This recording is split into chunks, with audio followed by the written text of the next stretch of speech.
one source of aerial pollution.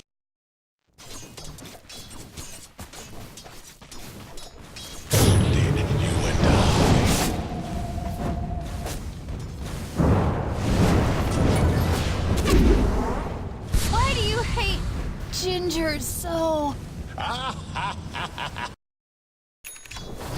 Dire's structures are fortified.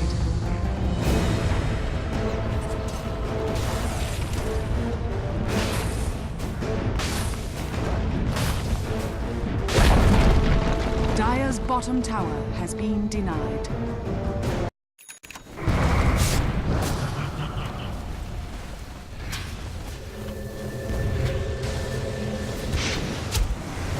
Wait up!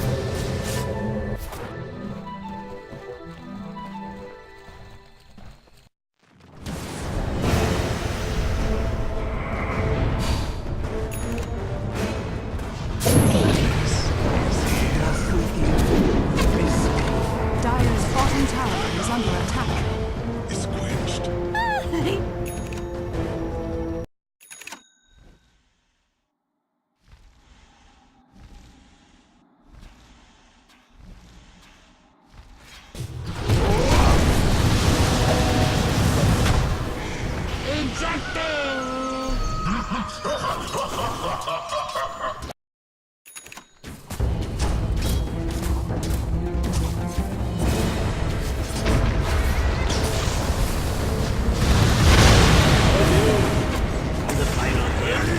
I gave your death thought, believe Too noisy to live. Roshan has fallen into the Immortality.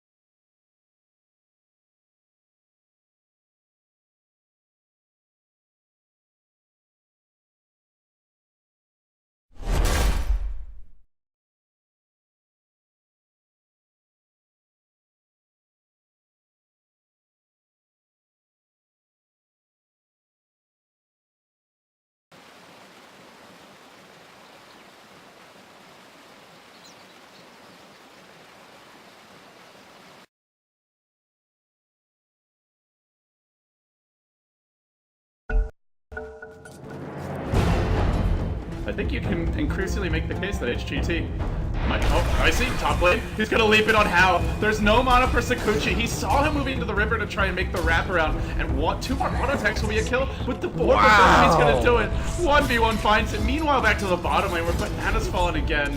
It was the Ice Shard setup. Not gonna get hit.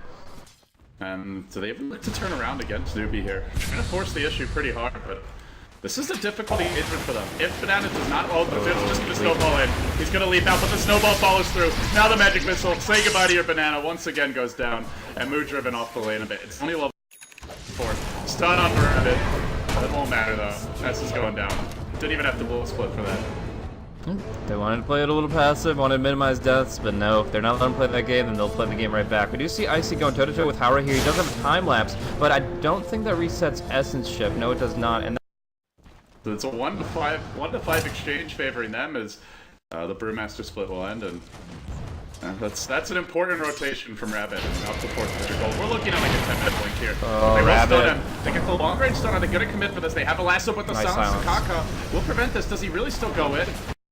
From the Frozen Sigil doing a lot of work as he turns, TP's out, gets hit by an arrow. He's still gonna pop a Twitcher. He might make his shot anyway. Well, meanwhile, Weaver now killed off pretty hard, retreating through the river, and now we'll find the double kill. This is gonna be another one. Unless he can deny to Roche. Oh, just barely short. And they killed the Sigil, so Banana picks Support situation, but backup's on the way. Well, snowballs away in. Walrus punch, that's what I'm talking about, baby. Straight up in the air, but Moo lives through it and turns with the first split. They'll end up getting the kill regardless, but it's already a 2-for-1, and it looks like it may end up being 3-for-1. Icy silence. Boulder toss to secure the kill. Man, that Falcon punch is... Rabbit. Yeah, Rabbit has a base room, but that's not going to help the clip. Fortunately, Sanction's there to force step him down. But Pretty Hog gets pursued out, and How nearly killing him off. The Snowball will allow him to live through this just for a second, though. Just for a second. That's what so lucky. Chased out Mystic Flare just for a celebration kill. It's Mystic Flare will finish off the Bat Rider. Lasso already blown, they now try to retreat. ZSMJ up onto the high ground. There's a Cyclone to deal with one, and simultaneously a defensive Snowball. Not where you going, buddy. Nowhere. That's where. Well, back to the well. 3 dead. S will be the 4th. An easy double kill for Rabbit, a monster kill. Every lane kind of felt like a turnaround to an extent. Like, there was some very significant disadvantages on the side lanes in particular as far as the kill count, and they just kind of rebounded with superior skill usage. So really good usage playing from behind around the 5 to 10 minute mark, and they even kind of fall back with Rabbit on the Brewmaster getting some CS against a hero that's kind of difficult to do it with. So yeah, overall nice play from Newbee here, showing they have a lot of potential to rebound in game, and the Snowball lineup fails, fortunately for HGT.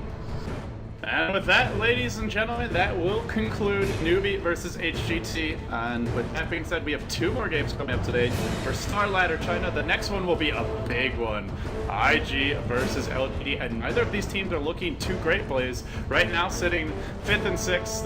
LaiGaming just won their earlier match, so they're slightly ahead of them at 3 and 2. HGT and Newbee topping the group to 4 and 1. Only top 4 teams go to playoffs. Only top 2 from the playoffs go to the the LAN finals, I should say, in Kiev. So, well, stay tuned for that one. LGD versus IG. Both teams 2 and 2. Both needing a win to stay in the playoff hunt. Right here on Beyond the Summit, you're watching Starladder China. I'm LD. He's Blaze. Follow him on Twitter at BlazeCast. And if you'd like myself as well, at LD-Dota. All VODs on YouTube.com/Beyond the Summit TV. But yeah, we'll be back soon, very soon, for IG versus LGD. Stay with us.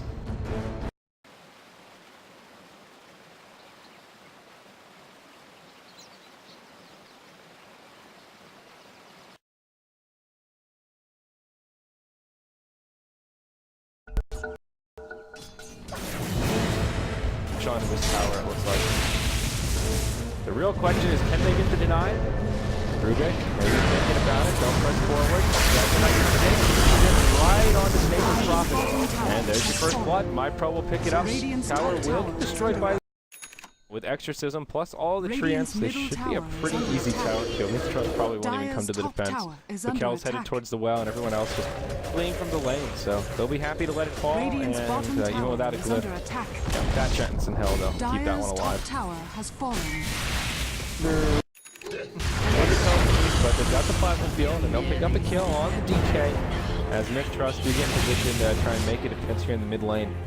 Awake regaining some momentum now, and BSR trying to chase down SD. Will have Crypt Swarm available, and that's a kill. Double kill for the Death Prophet, as now Awake will pressure this tier 1 mid, and this is the kind of momentum I'm talking about. Illusion Rune on the DP to boot. Perfect rune for this kind of a scenario. Naki, takes the Crypt Swarm. One more auto attack, another Crypt Swarm. Triple kill for BSR. Oh no. MiTH-Trust. AYT off to the side, looking contact duels, and the Exorcism deployed as he goes down. Doom onto the Razor just doesn't make a difference. And it will be a 1-for-1 as Nature's Prophet falls, but now they'll punch forward. Tower was killed by the creeps. Naki will go down to the plasma field, and now let's go straight for the high ground. BSR, way too aggressive. Come on, man. Utilizing his silence there. Naki will take a lot of damage from BSR. Yeah, gets just completely destroyed by the Skywrath ultimate. Still Awake finding a decent fight here. The Razor did buy back for them, and now the Skywrath will buy back as well. MiTH-Trust getting cleaned up as they just can't handle the damage. Comes out on it, the Flare flies through, and that damage is split. BKB pops up plenty. The Death Prophet is the first to go down as Mikkel's just charges in. Will finish off the Shakiro.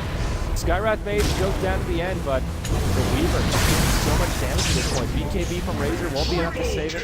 King A on the retreat, and Mikkel. Yeah, and there were a few times where he was doomed after the BKB, so if he's used BKB and Eye of the Storm, what are you mitigating at that point? Right. Basically nothing, and that's where you want to, use it to prevent maybe an Exorcism from coming out, put it on the Death Prophet so he can't go hard.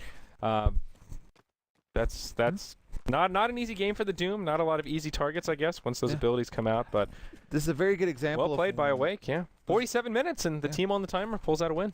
Yeah, it's a very good example of why this strategy is so strong, because even if you do go to 47 minutes, if you can manage to get one of the Raxes down, you're still just one failed team fight from the other team or one extremely well executed team fight by yourself of just winning the game, no matter what the other team has. Yeah. So being able to Absolutely. pressure the other team so much and just as soon as they make a mistake, work off that and go win the game is really, really convenient to be able to do as a team. Absolutely. So we'll have a very short break here, guys. Our last match of the night, Titan versus Johnny's Revenge, scheduled to start 2 minutes ago. So it should be a short gap, and we'll get right into the next game.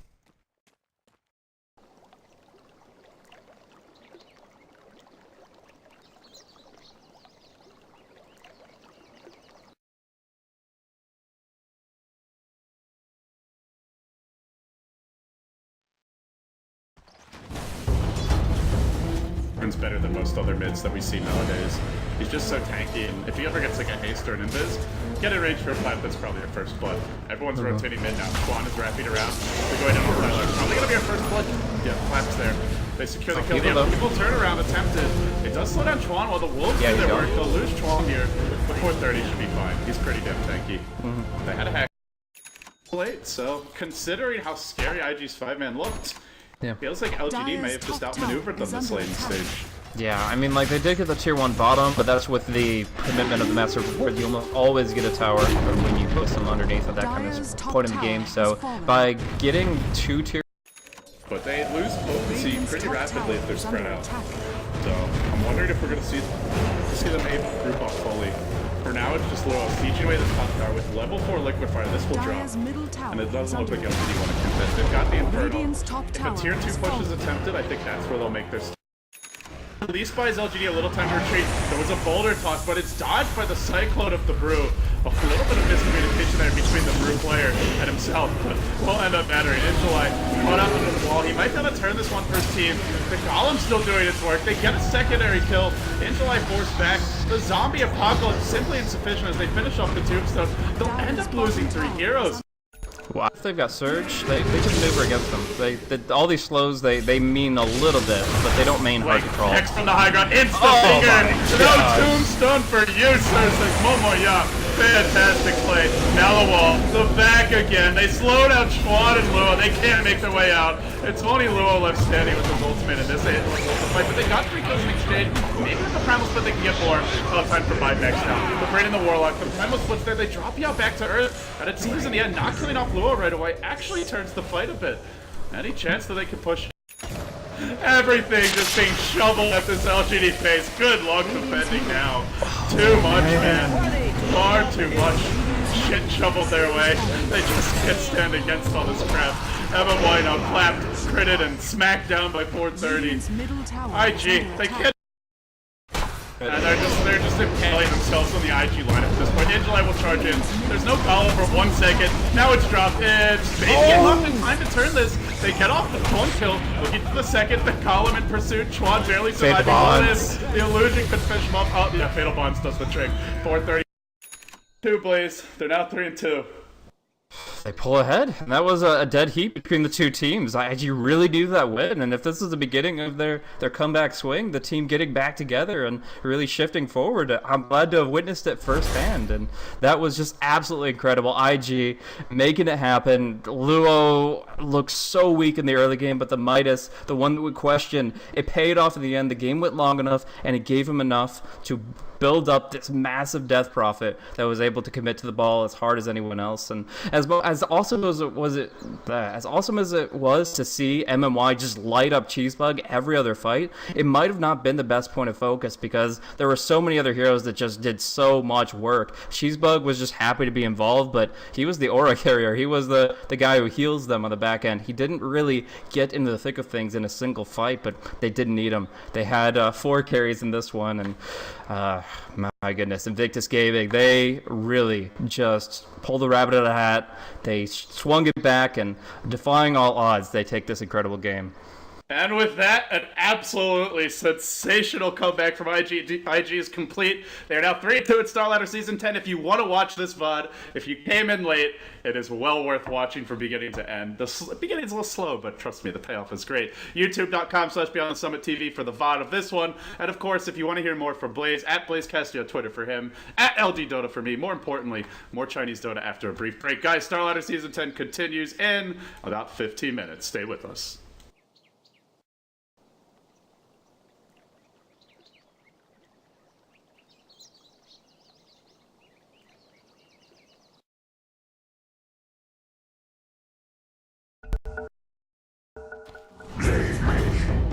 Defensive tri-lane may struggle a bit more in that matchup as a result. Oh, they got him! They got him, and now they try to disengage with a nice defensive stump from Ledge. The chase is on the guard. Look at the damage from the double damage toss. He finds one. He's going for the twofer. Yeah, they're not even going to need the relocate to be fantastic now, as they can just kind of netball. One thing to mention is since they did decide to leave the tower up in mid and try to do stuff down bottom, they're really wasting this Lucian is eating. He's put 3 points in it now. Went for this 1-3-1 build and hasn't built a single tier 1 tower. So need to use those to retreat, and he'll barely be able to make his way out. So they get 2, they only lose 1. They'll clean up the wards. The tower did fall, and it was not denied. Goes the Shaman's way. And now they look for more. The trade might come now for HGT. Guarded on the way out. The SMJ and Kaka in hot pursuit. And with the tether move speed, a couple of auto techs, that little dinky cannon from the Wisp will probably get this kill. Yeah, one more auto tech goes with Viper. Yep, so they still are finished off. The Wisp keeps him alive with the mech, the tether, the urn charge, everything to keep him in fighting condition, and he's able to live. Centaur still waiting for the rest of his team to rejoin him, and so he's going again. Stop on 2, double edge, great initiation from IC, perfect follow-up. Now they'll slow, and they'll chase, but the orb slowly splashing through. XH just barely moves. Look at the power of that frozen sigil. They can blink forward again. The They're going to be able to kill somebody out of this, though. He's going in. He's got BKB. Maybe we'll begin to drain damage from him, but not sure if he'll be fast enough. They roll in. Awkward pokes in. It's a party in the Radiant jungle. So maybe stand strong. Continue to lead CSMJ's damage. He got doomed. He'll give up a 1,300 gold bounty. Defense to go. Will he gather a few teammates in for a dive? Nah, doesn't seem like he feels the need to. They'll drop the wards. They lose about half of them, but still focusing this Rex. And now crapping in Q. There's your snowball forward. Directly on the X-Ray, finishing him off. Then the stomp coming in from Icy, attempting for another kill. Double edging Q, bringing him down to 50 HP. Can't finish the job. Icy now on the retreat out. Stomp pulling in 5. Circulator Rex secure.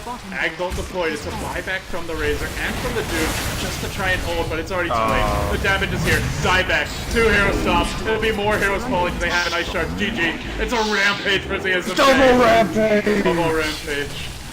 It'd be more impactful if the game had ever been close, but it's a beatdown. It's a triple rampage.